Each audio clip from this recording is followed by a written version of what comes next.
you guys are probably pretty confused with that intro.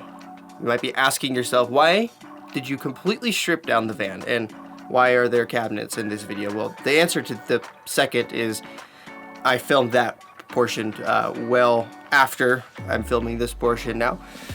So there's still some cabinetry in here.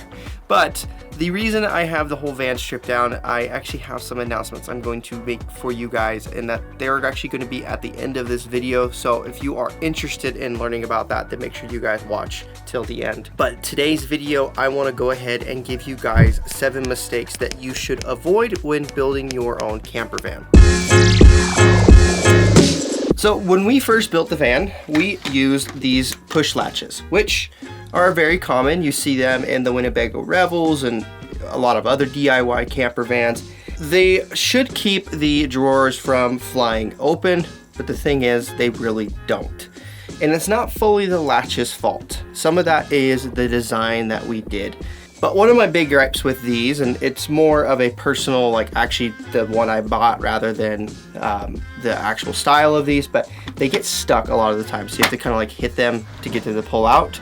And the annoying part is it's like a 3-step process. You have to push, sometimes hit, and pull it out. We actually put these in almost after the fact. We built our whole cabinetry system and then we put the latches in. We didn't really design our cabinets with latches in mind. When you guys are designing your cabinetry, make sure that you are considering how to keep things locked up when you're driving so you're not having crap fly all over the place.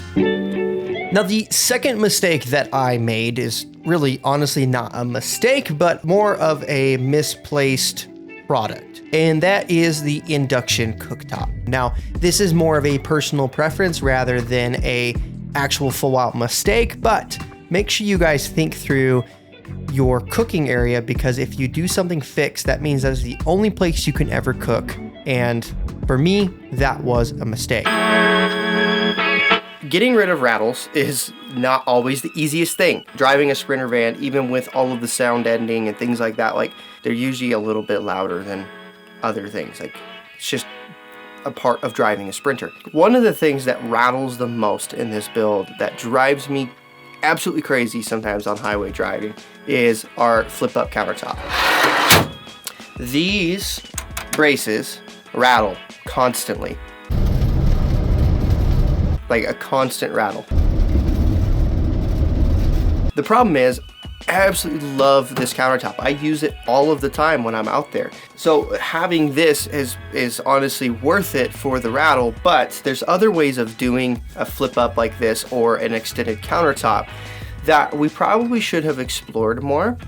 And again, I'm not saying that this is a full mistake, because this is a very useful space, but the mistake is understanding like you are going to be having some rattle with these. And also the countertop kind of sticks out a little bit more, so make sure you kind of design that so you're not running into it when you are opening the door. Now, we don't have any problems with that. My main complaint again is the rattling.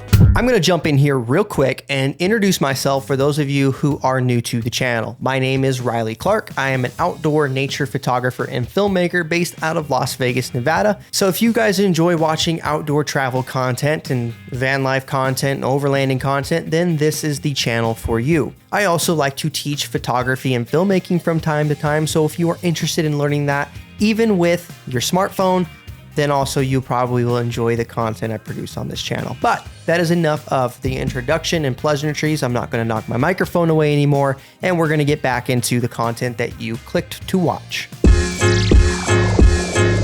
So this right here is our Dometic toilet, and I got this off of a recommendation from somebody, and it was great. It was pretty functional and small and compact, which was great. But one of the biggest gripes I have with it, and it's not really with the usage of it because I never really frankly used it myself. I just would go in the great outdoors. With it being a water system, if you would have a water vapor layer to keep smells and stuff coming up, that water would just get everywhere and would just make a mess. And again, it's probably not something that would happen if you're on a highway. So if you are somebody who is more using their van for highway travel and going to national parks and stuff and you're not really ever seeing the dirt, then it's probably fine for you. But if you're somebody who's going to be putting your van in the dirt, I would look at something different because it would absolutely soak. This is the box that it would go in, and you can see, you may not be able to see, there is water stains and stuff everywhere, and I would constantly have to go back there and clean it up. So with the toilet, the box that we put it in, or the drawer, whatever you want to call it, we made a pretty big error. And the error is we made the box tight enough that we actually really couldn't flush the toilet inside of the box. So there really wasn't a permanent fixture there. So if I needed to flush the toilet, I actually kind of had to tilt it or slide it around to get it to flush. So in the future, when I would design a box similar to this, I would make sure that I understood where the height for the flusher sits, so that way I can actually flush it in place if I build a permanent solution such as this box. One of the other biggest mistakes we made is not fully maximizing all of the space in the van. If you look right there, that is our 20-gallon water tank. And the water tank is absolutely incredible. It's by Northwest Conversions. It's been rugged, it's easy to plumb. I have no issues with it. It also is very form factoring to the vehicle, which is great. But the problem that we ran into and the mistake we made with our plumbing is the plumbing cabinet we built really didn't make any sense. It wasted a lot of space. We had about 5 inches extra width that we were wasting, 5 to 6 inches. And the reason is because of the shower and fill port system that I used. I should have researched the fill mechanism for the plumbing a lot more. I didn't look at any kind of screw-on style way of filling that would be mounted externally to the van, which would have kept leaking and things getting wet all the time, which happened with our old setup. We also have some areas here, like this area. This was one of the only places I could drain out the sink because of where I could drill out underneath the van. Our gray tank is mounted underneath the van there, so I needed a way to drill that out. This, unfortunately, is space that no matter what, we're going to have there. So that is a wasted probably foot of space, which is a lot. The other areas that we definitely didn't maximize space in is, like, for example, this drawer here. You can see where the top of the silverware box here is well below the top of the drawer. Now you want to make sure you have that because you want a little bit of breathing room, but there's about 3 inches there. And the reason is, when we designed these, we just designed these for a bunch of nice drawers. We didn't think about, hey, this drawer would be for silverware, this drawer would be for your cookware and all that. So when you're planning out your cabinetry, you should honestly be thinking about all those little details, because you can really maximize your space and maybe squeeze in more drawers and ensure that you're creating opportunities to have everything stored in the places that you want without wasting.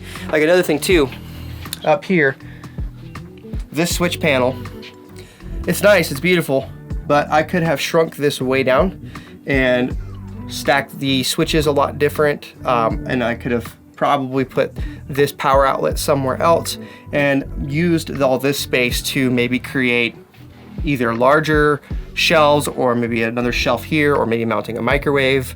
It's all those little things that you should double check and draw out. And if you can get in SketchUp, or if you have any 3D modeling systems like that, then get in and draw it out so you can understand where everything is going to go. Because once you start drilling holes, you're kind of stuck. The next mistake that we made is the hot water system. We had to keep our hot water heater underneath the sink. And that's because the one we used can only be mounted one way, and when we started laying out our design, that's the only place it could mount. And which is why we drilled out this big hole on the side that you never saw because we had it covered up.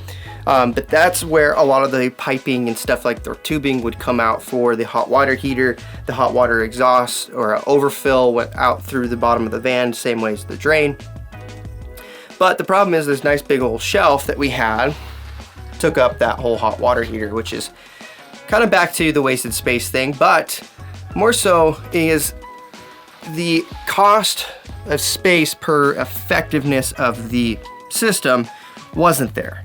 Now, when we first did this build, there wasn't a ton of great hot water systems, in my opinion. They had the 120 system that a lot of people would use, but the problem with that is it was a power hog. So what I looked into was finding a 12 volt system to see if maybe 12 volt will be better in terms and more efficient on the power, since I wouldn't have to invert that power to 120. And it would work. It took about 30 minutes to heat the water, which is typical for what I hear on the other ones. I haven't used them, but my biggest gripe with it is it could only be mounted one way. So before we jump into the last portion of this and the last mistake that we made, I want to go ahead and let you guys know what is going on with this van. Why is everything ripped out? Why are you taking things apart?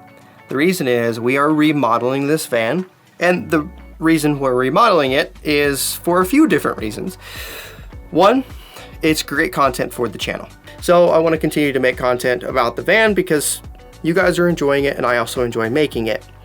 Second, we have decided to actually keep this van. If you guys remember from the beginning of the journey, we are looking at potentially trying to sell this in terms of learning how to build and recouping our costs so we could build another one. And then we went ahead and rented it for a while, which is why we're also in this boat, because it's seen some damage from the rentals, so we need to fix that. But for us mostly, if we are going to be using this van for personal use or for my business per se with being an outdoor photographer, there was some big changes that I needed to have made for it to be more functional for my mobile office. Now, I have used this in the past for a couple different videos and a couple different shoots out in the field, and it is great. I loved how it was, but it wasn't perfect for what I needed. In the name of producing more content for the channel, and also in the name of getting my business, actually my mobile office, set up the way I want it, I went ahead and started redesigning in SketchUp for a remodel of the interior. This isn't a major systems overhaul, and I will talk to you guys more about the details of it in next week's video, but what it is more of a cabinetry overhaul. We're gonna go ahead and keep all of the main systems there, which is going to keep the overall cost of this rebuild way down because we're reusing a lot of stuff. So this cabinet, which is on the driver's side, we are going to be rebuilding this to have storage for my camera equipment. My biggest gripe on the road is I never had a place I could secure my gear and charge it while driving. I would always have things flying around, which is never fun, listening to, you know, an expensive battery or, God forbid, a lens or something like that flying around. I would keep it all secured in my backpack most of the time, which was, you know, fine. But when I'm out off-roading and I'm out trying to get to shoot locations, I need to keep things charged up, and I want to be able to keep things in a secure place. So that was the biggest mistake for me.